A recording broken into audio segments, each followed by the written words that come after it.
2023 nítorí swagger 2023 Elédùmarè ti fi ojú wọn nígbà tí olóyè Sunday Igboho tó ń lé àwọn bandits wípé ẹ má pa wá mọ́, àwọn Boko Haram tó ń lé wọn wípé ẹ má pa wá mọ́, ẹ wá mú ẹni tó ń lé àwọn bandits ẹni tó ń lé wọn pé ẹ má pa àwọn ìran mi mọ́, ẹ wá mú èèyàn bẹ́ẹ̀ ẹ lọ fi sí àtìmọ́lé, ẹ fi sí ìlú Benin sí àhámọ́. Ní àná mo rí fídíò kan lórí Facebook, bàbá wa Ọbásanjọ́ wọ́n wà ní ìjókòó pẹ̀lú Gumi olórí àwọn bandits, wọ́n sọ wípé wọ́n ń sọ̀rọ̀ nípa security. Ẹjọ́ who is fooling who ní Nàìjíríà náà? Kí nìkan tó ń ṣe wá náà? Who is fooling who ní ilẹ̀ káàárọ̀ òjíire? I don't understand. Olórí àwọn bandits tó ń pa wá ní ilẹ̀ káàárọ̀ òjíire, bàbá wa Ọbásanjọ́ jókòó wọ́n ń ṣe meeting nípa security, ṣùgbọ́n ẹni tí ó jáde láti dẹ́kun àti má pa wá mọ́ ní ilẹ̀ káàárọ̀ òjíire, ìyẹn olóyè Sunday Igboho Òòṣà tó jáde bí ọmọ ọkọ, ẹ̀yin àgbààgbà ilẹ̀ káàárọ̀ òjíire ẹ lọ fi pamọ́ nítorí 2023 àbí ẹ wá ń ṣe meeting lánàá. Bàbá wa Ọbásanjọ́ wà ńbẹ̀ pẹ̀lú àwọn Fúlàní, pẹ̀lú Gumi tó jẹ́ olórí àwọn bandits àbí ẹ wá sọ wípé ẹ ń sọ̀rọ̀ security. Ẹ dúró, kí ni problem wa ní ilẹ̀ káàárọ̀ òjíire náà? Mi ò mọ problem wa ní ilẹ̀ káàárọ̀ òjíire. Àwọn tó fi ọmọ Adéyẹmọ sí níbi tí ọmọ Adéyẹmọ wà, àwọn tó fi síbẹ̀ afẹ́fẹ́ ti fẹ́ àti rí fùrọ̀ adìyẹ ọmọ káàárọ̀ òjíire. Ẹ dúró, ṣé dandan ni wọ́n Nàìjíríà ni? Ṣé nǹkan mi wà ńbẹ̀ ni? Mo ń sọ fún wípé Aquarius generation la wà sẹ́, Aquarius generation la wà, Sọjí generation la wà. Generation eléyìí kì í ṣe generation àwọn bàbá wa. Bó ṣe ń lọ àwọn kan ń tẹ̀lé, ẹ gbàgbé bó ṣe ṣẹlẹ̀. Mo ní bó ṣe ń lọ àwọn kan ń tẹ̀lé. Who is fooling who ní ilẹ̀ káàárọ̀ òjíire? Why tá ń tanra wa náà? We are deceiving ourselves.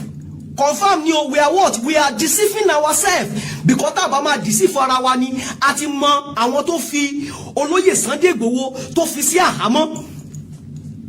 Ẹ wá pe Gumi, ẹ wá gbé fìlà sórí, ẹ gbàgbádá sọ́rùn, ẹ wá pe Gumi tó jẹ́ pé òun ló lórí àwọn bandits tí gbogbo èèyàn mọ̀. Bàbá Ọbásanjọ́ wá bá Gumi jókòó, ẹ ń bá Gumi ẹ bá ń ṣe meeting, ṣùgbọ́n ọmọ Adéyẹmọ tí ò pa èèyàn tó ń jáde láti gba ìran ẹ̀ sílẹ̀ lọ́wọ́ àwọn bandits, ẹ lọ fi pamọ́ síbi tí ẹ fi pamọ́ sí o. Ṣùgbọ́n Gumi olórí àwọn bandits lè bá yín jókòó. Àwọn ọmọ káàárọ̀ òjíire à ń tanra wa o. Ẹ gbàgbé kí ni mo ń sọ? Ó dàbí pé wọ́n ti ní kí ọmọ káàárọ̀ tí ó dàbí pé wọ́n ti ní kẹ́ kú sínú ìyà. Nítorí pé tí wọ́n bá ní kẹ́ kú sínú ìyà ni, ẹ ti mọ àwọn tó bà ayé wa jẹ́ tí wọ́n sún wa débi tí a wà yìí. Confirm ni, máa play video yẹn, just little book, máa play video yẹn kẹ́ wò pé à ń deceive ara wa ní ilẹ̀ káàárọ̀ òjíire àti ìṣètò òmìnira. Kí ni mo sọ? Ẹ gbàgbé àti akàn pariwo ni. Sometimes mi ò fẹ́ jáde gan, ìgbà mi ò ti sún mi gan. Ìjáde bọ̀ tó bá rí àwọn ṣẹ́ra àwọn irú ìjáde tí mo jáde láàárọ̀ yìí. Mi ti ẹ̀rọ pé máa jáde pé bí mo fẹ́ ṣe fídíò kankan láàárọ̀ yìí, but sometimes tó bá rí àwọn nǹkan kan, tó bá rí àwọn shit kan, ó máa múnú bí ẹ, ó máa irritate ẹ sọ́mà. Bí mo ṣe jí láàárọ̀ yìí nítorí mi ò tiẹ̀ mo busy throughout àná. Ṣé ti understand? Bí mo ṣe rí fídíò yẹn láàárọ̀ yìí mo kàn wá jókòó ní pé ẹdún náà.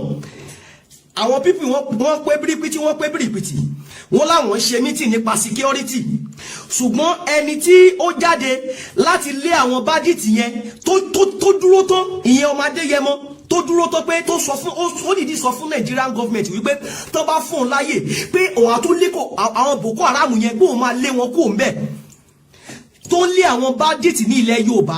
Ẹ̀yin àgbàlagbà ilẹ̀ Yorùbá, ẹ̀yin ọba ilẹ̀ Yorùbá, ẹ̀yin àgbàlagbà ilẹ̀ Yorùbá, ẹ máa lọ fi pamọ́ àbí ẹ lọ fi pamọ́ sí àhámọ́. Ẹ wá ìjókòó sọnù, ìjókòó rádaràda, ìjókòó tí ẹ ní jórú ẹ̀ mọ́.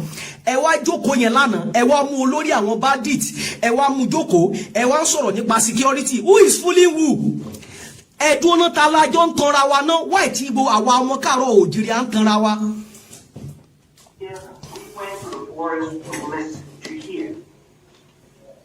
I went back to school. Do you understand why? Ẹwà àwọn Fúlàní, àwọn bandits. By heritage, I am Muslim by religion and I'm very proud Nigerian. Àwọn olórí burúkú ṣe ní máa proud Nigeria. Why tó ní proud Nigeria nígbà tó yẹ pé Nigeria yẹn ó favour ẹ̀yin náà. We went into the forest to find out. We didn't go negotiating on the behest of God. Ó mà ṣe o. Ó mà ṣe o. Àwọn pípì tí wá sọ wá dìdàkudà ní ilẹ̀ Káàárọ̀ Oòjíire. And even man will not go into the forest. You guys do not expect a Fulani man. Imagine. Talk to them. Imagine. Who does that? Who does that? President Obasanjo addressed the leadership of this. I told them. Who does that? I'm getting involved into this problem. Who is fooling who? We all must get involved locally. Ẹjọ́ ibi tí bàbá wa Ọbásanjọ́ tiẹ̀ ti sọ̀rọ̀ ni mo fẹ́ wá káwọn ilé kórí burúkú wọn lọ. Ibi tí bàbá yẹn ti sọ̀rọ̀ gangan ni mo fẹ́ wò.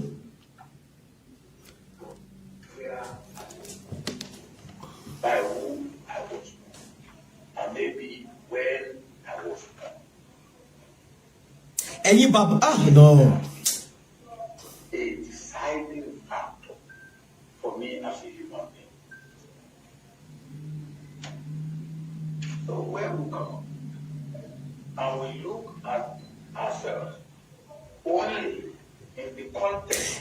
But everybody ló tiẹ̀ ti rí mo kàn play video yẹn little. Everybody ló ti rí video lórí Facebook. Ìjókòó mo fẹ́ bèrè lọ́wọ́ àwọn ọmọ Káàárọ̀ Oòjíire. Ìjókòó wo ni bàbá Ọbásanjọ́ bá Gumi jókòó náà? Ìjókòó wo ni bàbá Ọbásanjọ́ bá àwọn Fúlàní jókòó náà? Me understand.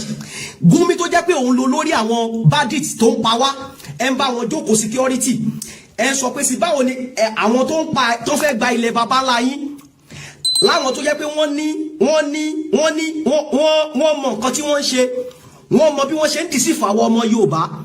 Ṣé ti understand? Ẹ wá mú olórí àwọn bandits yẹn.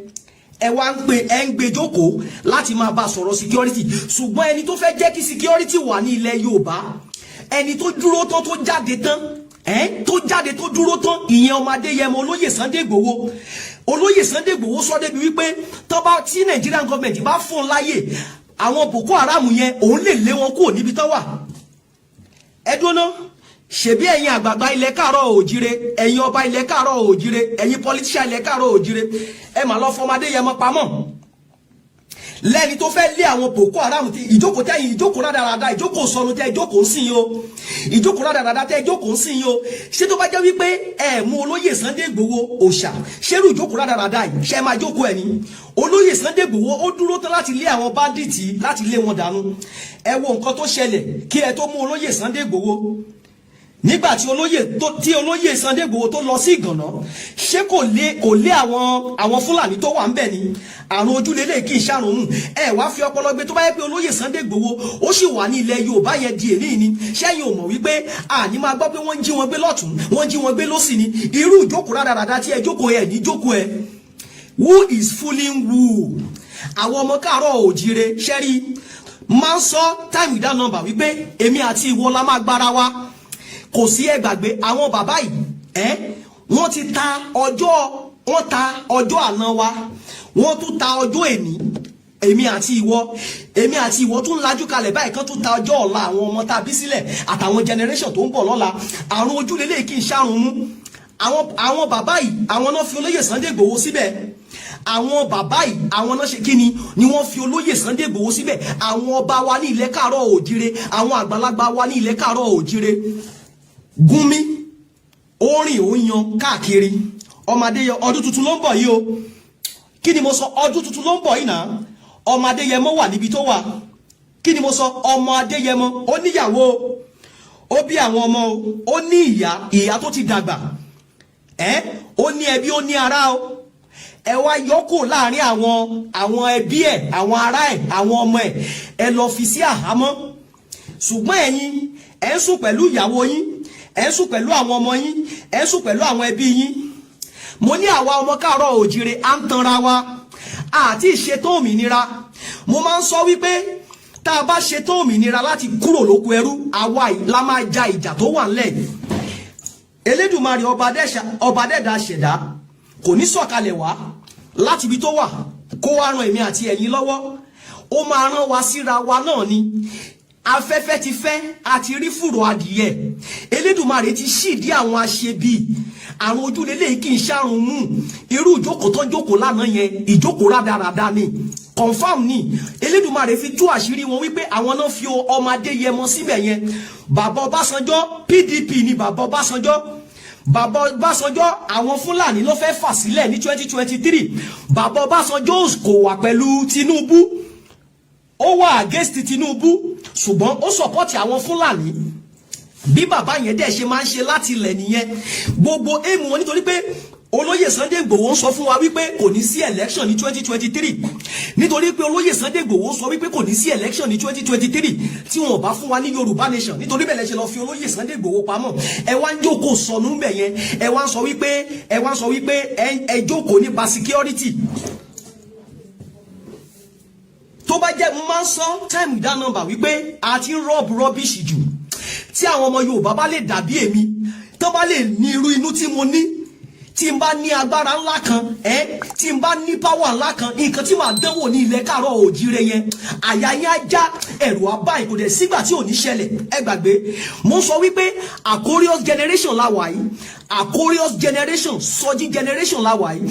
Generation tá a wà yìí kì í ṣe generation àwọn bàbá wa, mo tún repeat ẹ̀, kì í ṣe generation àwọn bàbá wa sẹ́. Nítorí wípé ẹ bà ayé àwọn bàbá tiwa jẹ́, ayé àwa tiwa náà ẹ bàjẹ́. Ẹ̀yin bàbá rádaràda yìí, ẹ̀yin bàbá òfò yìí, ẹ̀yin bàbá àdánù yìí, ẹ̀yin lẹ lé wa kò ní ilẹ̀ bàbá ńlá wa. Ẹ jẹ́ ká rí ìgbésí ayé gidi gbé ní ilẹ̀ bàbá ńlá wa. Ajagun ká tó répo ni. Ní ìlú tí a tún sá wá, ẹrú là ń ṣe bẹ́ẹ̀. Ẹ wá ní a máa fojú re wò yín. Ẹ wá ní ẹ máa fojú re wò yín. Tẹ́ bá tiẹ̀ wá fẹ́ ṣe dáa ni. Gbogbo ẹ̀yin bàbá rádaràda, ẹ̀yin bàbá rédèrèdè yìí, ẹ̀yin bàbá àdánù yìí. Tẹ́ bá wá fẹ́ ṣe dáa ni. Gbogbo orí burúkú tí ẹ ti ṣe tẹ́lẹ̀, gbogbo nǹkan tí ẹ ti bàjẹ́ tẹ́lẹ̀, ẹ ti jálé onílé, ẹ ti fi bòtí mọ́lẹ̀, ẹ ti kọ́lé mọ́lé, ẹ ti ralẹ̀ mọ́lẹ̀, gbogbo àwọn ọmọ yín ti lókìkí, ẹ ti ṣe ẹ fẹ́ dọlọ́run ni. Ṣé ẹ fẹ́ dọlọ́run ni ẹ̀yin ọba ilẹ̀ káàárọ̀ oòjíire? Ṣé ẹ fẹ́ dọlọ́run ni gbogbo ẹ̀yin politician ilẹ̀ káàárọ̀ oòjíire? Ṣé ẹ fẹ́ di ọlọ́run ni? Tẹ́ bá fẹ́ ṣe dáa ni lásìkò tí ilẹ̀ káàárọ̀ oòjíire wà yìí, ibi tí àwọn ọmọ káàárọ̀ oòjíire lọ ló yẹ kẹ́ wá tò sí, so that gbogbo orí burúkú tí ẹ ti ṣe sẹ́yìn àwọn ọmọ káàárọ̀ oòjíire wọ́n lè fojú fò. Irú bàbá Ọbásanjọ́ yìí, gbogbo rádaràda tí bàbá yìí ti ṣe tẹ́lẹ̀, irú àsìkò yìí bàbá tó ti lọ sí 90, bàbá Ọbásanjọ́ ti lọ sí 90 àbí kò tí máa lọ sí 90 ni. Irú àsìkò yìí kó wá fi ọjọ́ péré tiẹ̀ kékeré tó kù yìí kó wá fi sin Yorùbá, kó fi sin ọmọ káàárọ̀ oòjíire, kó wá tò síbi tí àwọn ọmọ Yorùbá tò sí lásìkò yìí. Níbi tí àwọn ọmọ Yorùbá tò sí lásìkò Yorùbá nation ni. Kàkà kí ẹ wá tò síbi tí àwọn ọmọ Yorùbá tò sí lásìkò yìí, orí burúkú tí ẹ ti ń ṣe bọ̀ láti ayé alálùmọ́lẹ̀, orí burúkú yẹn náà lẹ́dẹ̀ tún ṣì ń padà ṣe. Ẹ tún fẹ́ tà wá sóko ẹrú kẹ́ ẹ tó kórí burúkú yín, kẹ́ ẹ tó kú dànù. Nítorí pé ikú burúkú ni gbogbo yín máa kú. Ikú burúkú ni gbogbo yín máa kú dànù. Confirm ni ikú burúkú ni gbogbo yín máa kú dànù. Gbogbo ẹ̀yin tẹ́ tà wá débi tí a dé ní ilẹ̀ káàárọ̀ oòjíire, ìbàjẹ́ ọkùnrin ni, ìbàjẹ́ obìnrin ni, ìbàjẹ́ onílé ni, ìbàjẹ́ àlejò ni, ikú burúkú ni gbogbo yín máa kú dànù. Láti ìran yín kìíní dé ìran yín kẹrin, ẹ ní jèrè ọmọ, àrọ́mọdọ́mọ yín ò ní jèrè. Nítorí wípé ẹ fún wa ní ìgbésí ayé gidi. Àtúwárí Mèsáyà tí Elédùmarè tó gbé dìde láti yọ wá kò lóko ẹrú, ẹ tún wá mú ọmọ Adéyẹmọ, ẹ tún lọ fi sínú prison. Ṣùgbọ́n ẹ̀yin ẹ sùn pẹ̀lú àwọn ìyàwó yín, ẹ sùn pẹ̀lú àwọn ẹbí yín, ẹ sùn pẹ̀lú àwọn ará yín. Ọmọ Adéyẹmọ tí ò ń ṣe ẹlẹ́ṣẹ̀ kankan, irú ìjókòó tí ẹ jókòó yẹn, ọmọ Adéyẹmọ ló yẹ kẹ́ bá jórú ìjókòó yẹn. Ṣùgbọ́n Gúnmi tó jẹ́ criminal, Gúnmi tó ń pa lọ́kùnrin, tó ń pa lóbìnrin,